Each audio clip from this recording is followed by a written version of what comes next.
Rubble lies scattered across the roads of a desolate city. Black smoke billows into the sky. These things serve as scars of the battle between the local military and a terrorist organization. Amidst the smoke and flame, a platoon leader gives orders to his wounded yet victorious squad. Find survivors, treat the injured, watch for enemy remnants. Once the orders are given, he leaves his post and begins aiding in the search. Soon, he comes across a pair of trembling sisters in the tumble-down skeleton of a building. Despite the obvious fear on the elder girl's face, she wraps the younger in her arms and stares at the man with defiance. He gives her a soft smile, then dives into a pocket and produces a bit of candy that he hopes might serve as a peace offering. But she has gone through horrors he cannot even imagine, and the gift only serves to tighten her grip.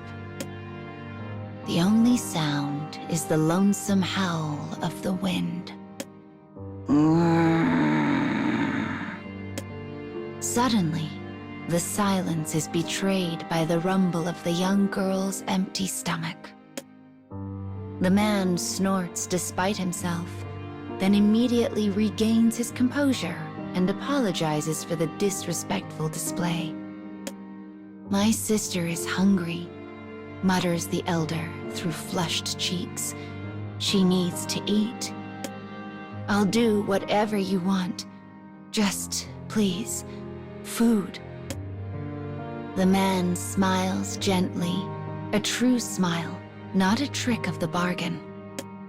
"In that case, I suppose we'll have to put you to work cleaning the base."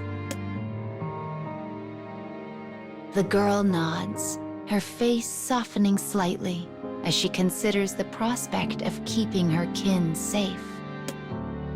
Despite her youth, the world has taught her she must fight for what matters to her, and she would do anything to safeguard her sister's life.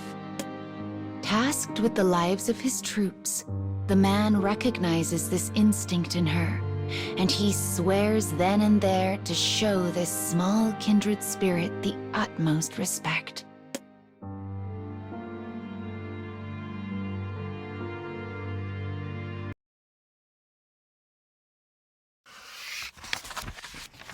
It has been several days since the older girl started cleaning the platoon's temporary base. She cleans and she cleans and she cleans, all for the sake of her sister. Her hard work brings considerable comfort to the troops, and she quickly becomes their star. Whenever they come across her, they make offerings of sweets and cookies and chewing gum. But she always turns them down with the same reply: "I am already being paid." When the platoon leader sees one of these exchanges, he takes the candy he was about to offer her and puts it back in his pocket.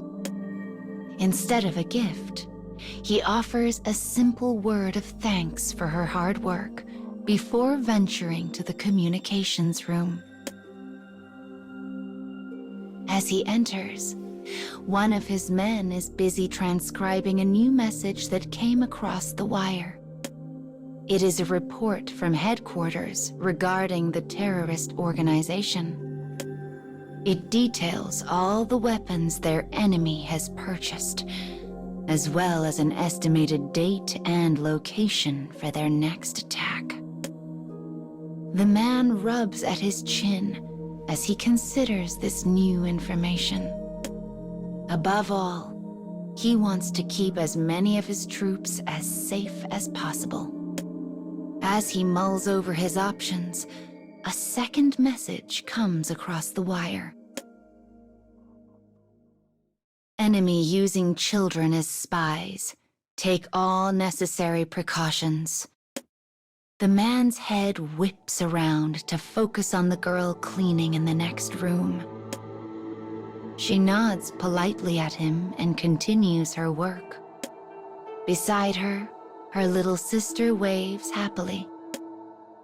He responds in kind before shaking his head in an attempt to clear away the doubts that are creeping into his mind.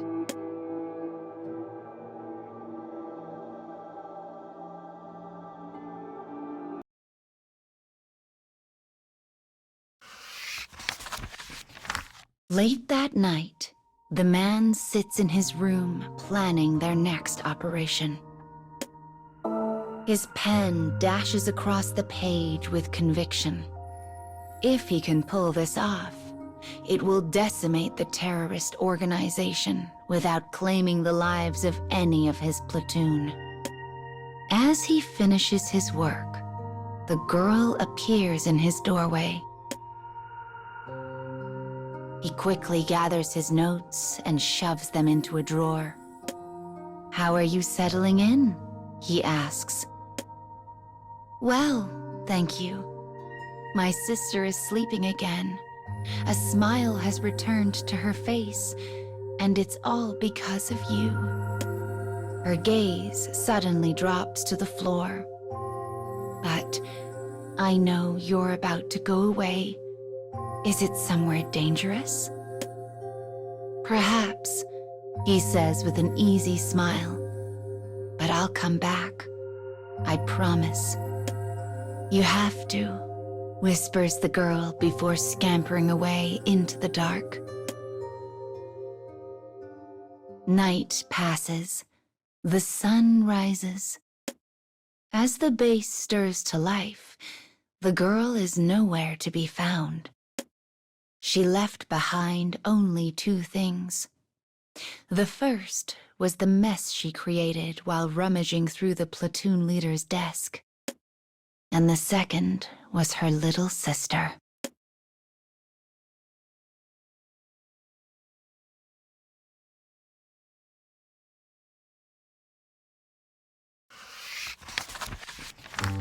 Though some of his men suffered minor injuries, the platoon emerges from their next fight victorious and whole. They whoop loudly and slap each other on the back, knowing this latest mission means certain destruction for their foe. From a distance, the platoon leader and abandoned girl watch the celebration with clouded expressions. "Where's my sister?" asks the child as she holds back tears. The man pauses, trying and failing to find a way to tell her of the older girl's end.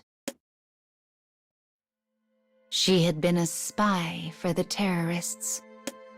She chose that path in order to protect her sister. But she failed. The information she stole from the leader's room was false. He had left it there on purpose. Her stealing it had been his plan all along. Acting on the false information, the terrorists arrived at what they thought was their own ambush, only to find the tables turned. It all went exactly as he had planned it, save for the moment the terrorists enacted their revenge against the older girl. No, don't lie to yourself. You knew that was always a possibility. He had weighed the lives of his entire platoon against that of a single young girl and made his decision. But as he stares at the little sister crying before him, he finds himself unable to tell her this truth. As his hand clenches into a fist, the cheering of his men and the sobs of the little girl blur into an endless wall of sound.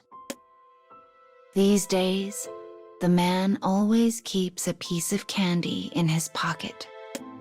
He does so in the hope he will never forget the weight of all his sacrifices.